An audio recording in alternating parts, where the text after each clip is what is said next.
ଆଜିର ଆଲୋଚ୍ୟ ବିଷୟ ଚାଳକ ଅନ୍ତର୍ଯ୍ୟାମୀ। ତଥାପି ପଥରଭ୍ରଷ୍ଟ କାହିଁକି ହେଉ, ଏହାର ବଡ଼ ଶତ୍ରୁ କିଏ?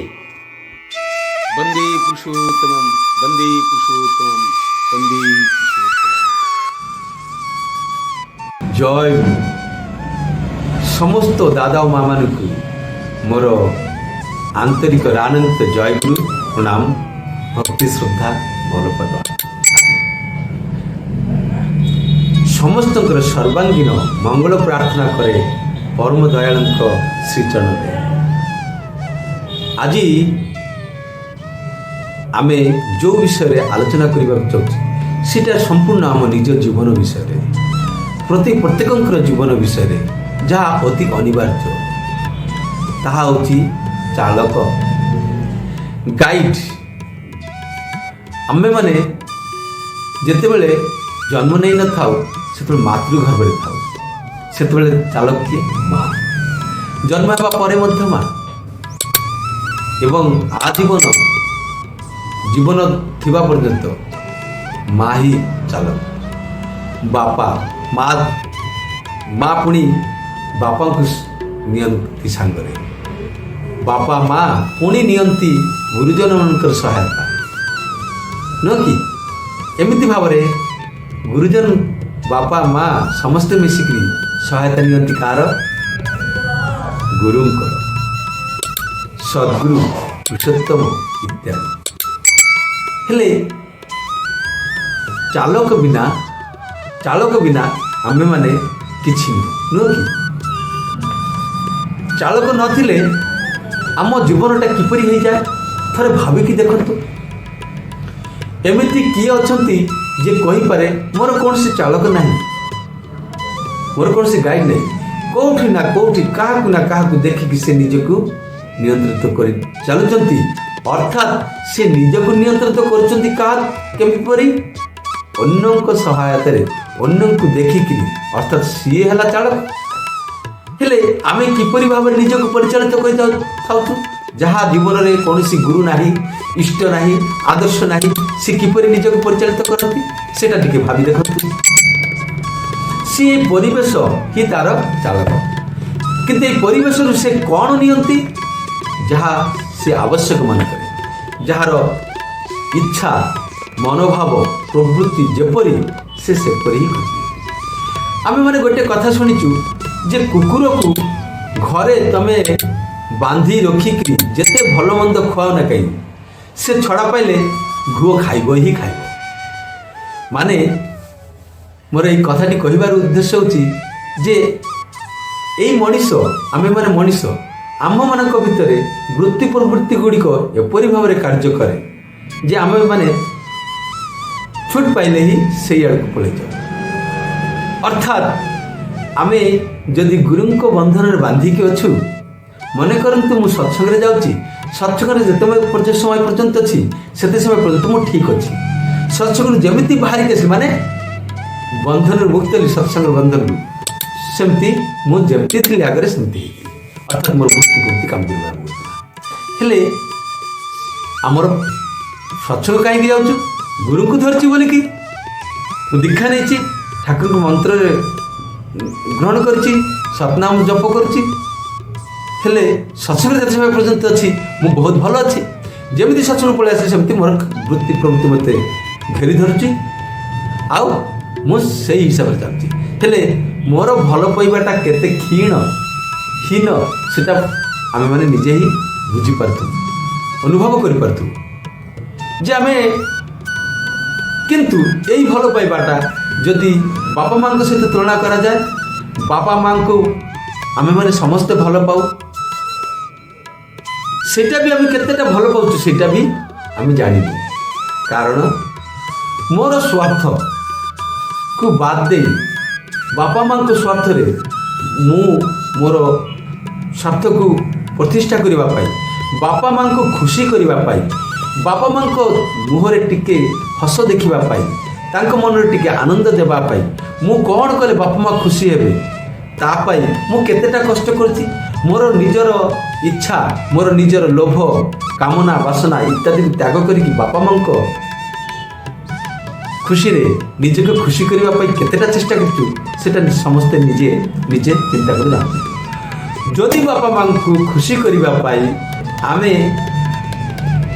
ଚେଷ୍ଟା କରୁନୁ, ବାପା ମାଙ୍କ ମନରେ ଦୁଃଖ ଲାଗିଲେ ଯଦି ମୋ ମନରେ ବ୍ୟଥା ନ ଲାଗେ, ବାପା ମାନଙ୍କର କଷ୍ଟ ଦେଖିକି ମୋତେ ଯଦି କଷ୍ଟ ନ ଲାଗେ, ସେମାନଙ୍କୁ ଖୁସି କରିବା ପାଇଁ ଯଦି ମୁଁ ଆପ୍ରାଣ ଚେଷ୍ଟା ନ କରେ, ହେଲେ ମୁଁ ବାପା ମାଙ୍କୁ ଭଲ ପାଇନି, ଏହା ନିଶ୍ଚିତ। ଠିକ୍ ସେଇଥିପାଇଁ ଆଜିର ଟପିକଟି ହେଉଛି ଯେ ଗୁରୁଙ୍କୁ ମଧ୍ୟ ବାପା ମାଙ୍କର ମୁହଁ ଯଦି ମନେ ପଡ଼େ, ହେଲେ ଗୁରୁଙ୍କ ମୁହଁ ବି ଆମକୁ ମନେ ପଡ଼ିବା ଦରକାର। ନିଜର ମନେ ବୋଲି ଭାବିବାକୁ ପଡ଼େ, ନୁହଁ କି ଗୁରୁ? ତ ସେଇ ଗୁରୁଙ୍କୁ ଆମେ କେତେ ଭଲ ପାଉଛୁ? ଗୁରୁ ଅନ୍ତର୍ଯାମୀ, ଚାଳକ ଅନ୍ତର୍ଯାମୀ, ତଥାପି ଆମେ ପଥଭ୍ରଷ୍ଟ ହେଉଛୁ। ଯେମିତି ସତ୍ସଙ୍ଗ ଯାଉଛୁ, ସତ୍ସଙ୍ଗ ବାହାରି ଆସିଲା ପରେ ସତ୍ସଙ୍ଗ ସମୟଟା ବିତିଗଲା, ଆମେ ଆସିକି ଆମର ବୃତ୍ତି ପ୍ରବୃତ୍ତି ଅନୁସାରେ ତା ହିସାବରେ ଚାଲୁଛୁ, ତ ଆମେ ପଥଭ୍ରଷ୍ଟ ହେଉଛୁ। ଏମିତି ଜୀବନରେ ସାଧକମାନଙ୍କ ଜୀବନରେ ବି ବହୁତ ବଡ଼ ବଡ଼ ସାଧକମାନଙ୍କ ଜୀବନରେ ବି ଏମିତି ଦେଖାଯାଉଛି। ହେଲେ ପଥଭ୍ରଷ୍ଟ ହେଉଛୁ କାହିଁକି? ଏଇ ଚାଳକ ଅନ୍ତର୍ଯାମୀ ତାଙ୍କ ପଥର ଚାଲିବାରେ, ତାଙ୍କୁ ଭଲ ପାଇବାରେ ପଥରେ ସବୁଠୁ ବଡ଼ ଶତ୍ରୁ କିଏ? ଏ ବିଷୟରେ ଆଜି এই বাণীটি মাধ্যমে শ্রী ঠাকুর অনুকূল চন্দ্রଙ୍କର অমৃত বাণী মাধ্যমে আলোচনা করব। ঠিক আছে, বাণীটি হচ্ছে কোণ? আসন্তু শুনিবা। যাহাଙ୍କୁ ତୁମେ ଚାଳକ ରୂପେ ମନୋନୀତ କରିନେଇଛ, ତାଙ୍କ ପାଖରେ ତୁମ ହୃଦୟର କୌଣସି କଥା ଗୋପନ ରଖ ନାହିଁ।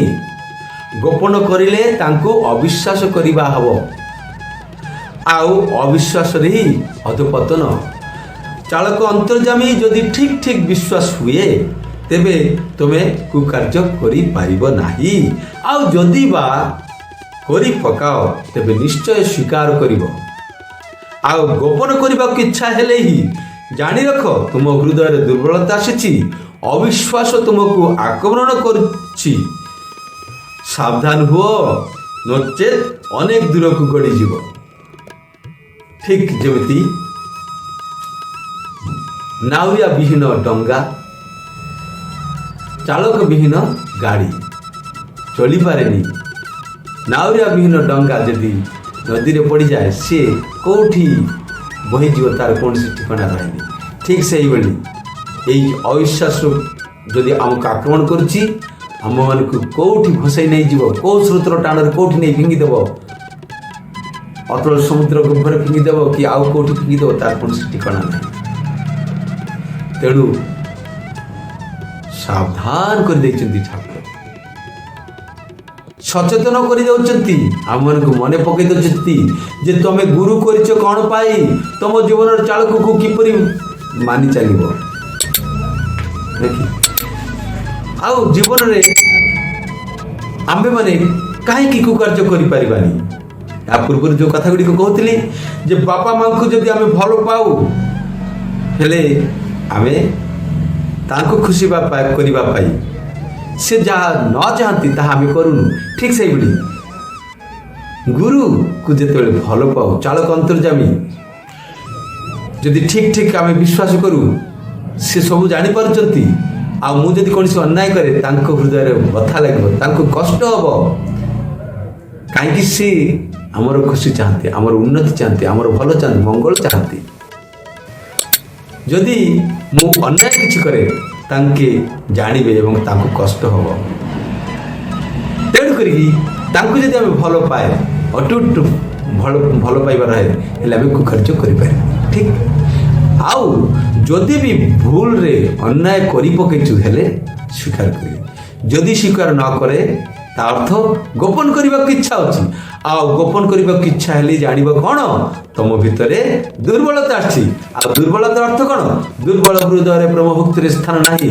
ପରମ ପୂଜ୍ୟପାଦ ଶ୍ରୀ ଶ୍ରୀ ଆଚାର୍ଯ୍ୟ ଦେବ ବର୍ତ୍ତମାନ ସେ କହୁଛନ୍ତି, କାୟର କେ ଲିଏ ଇଏ ଦୁନିଆ ନେହି ହେ, ଅର୍ଥାତ୍ ଧର୍ମରାଜ୍ୟ ନୁହଁ। ତାହେଲେ ଦୁର୍ବଳତା ଆସିଲା, ଆଉ ଆମକୁ ଅବିଶ୍ୱାସ ଆକ୍ରମଣ କରି ପକେଇଲା। ଠିକ୍ ଅଛି, ହେଲେ ଆମର ଦୁର୍ଗତିର ଆଉ ସୀମା ରହିବ ନାହିଁ। ତେଣୁକରି ଶ୍ରୀ ଠାକୁର ପୁଣି ପରବର୍ତ୍ତୀ ବାଣୀରେ କହୁଛନ୍ତି, ତୁମେ ଯଦି ଗୋପନ କର ତୁମର ସତ୍ ଚାଳକ ମଧ୍ୟ ତୁମଠାରୁ ଆତ୍ମଗୋପନ କରିବେ। ଆଉ ତୁମେ ତୁମର ହୃଦୟର ଭାବ ବ୍ୟକ୍ତ କର, ଉନ୍ମୁକ୍ତ ହୁଅ, ସେ ବି ତୁମ ସମ୍ମୁଖରେ ଉନ୍ମୁକ୍ତ ହେବେ, ଏହା ନିଶ୍ଚୟ।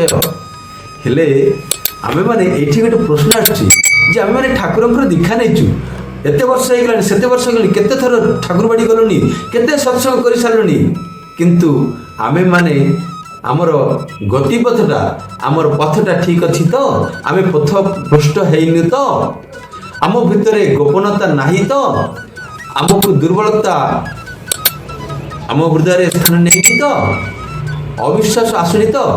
ଯଦି ଆମେ ଠାକୁରଙ୍କ ନିକଟରେ ବା ବାପା ମାଙ୍କ ନିକଟରେ କୌଣସି କଥା ଗୋପନ ରଖୁଛୁ, ନିଜେ ସ୍ୱୀକାର କରୁନୁ, ସ୍ୱୀକାର କରିବାର ଅର୍ଥ ସଂଶୋଧନ କରିବାର ଅର୍ଥ କଥା, ସଂଶୋଧନ ପାଇଁ ସ୍ୱୀକାର କରୁଛୁ, ଭୁଲ କରି ପକାଇଛୁ, କ୍ଷମା କରିଦିଅ।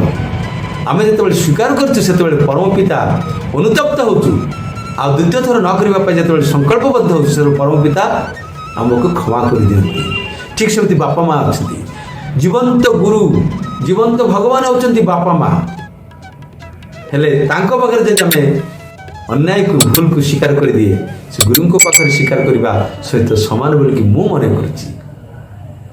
ଆଉ ଗୁରୁ ଯଦି ସାକ୍ଷାତରେ ଆମ ସାମ୍ନାରେ ଅଛନ୍ତି, ସାକ୍ଷାତରେ ଅଛନ୍ତି, ତାହା ହିଁ ମନେ କରୁ ଗୁରୁଙ୍କୁ ନିଜର ବୋଲି ଭାବିବା କରୁଛି। ମା ବା ପୁତ୍ର କନ୍ୟା ଇତ୍ୟାଦିଙ୍କ ଚେହେରା ମନେ ପଡ଼ିଲେ ତାଙ୍କର କଥା ଯେପରି ମନେ ପଡ଼େ।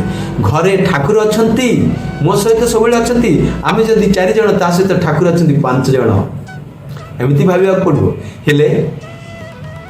ହେଲେ ଯଦି ଆମେ ତାଙ୍କର ଉପସ୍ଥିତିକୁ ଅନୁଭବ କରୁଛୁ, ହେଲେ ତାଙ୍କୁ କହିବାରେ ମଧ୍ୟ କୌଣସି ଅସୁବିଧା ହେଉନି, ତାଙ୍କୁ ଆମେ ପ୍ରତ୍ୟକ୍ଷ ଭାବରେ କହିପାରିବୁ, ଯାହା କିଛି ବି ହେବ ତାଙ୍କୁ ସବୁବେଳେ କହିବୁ।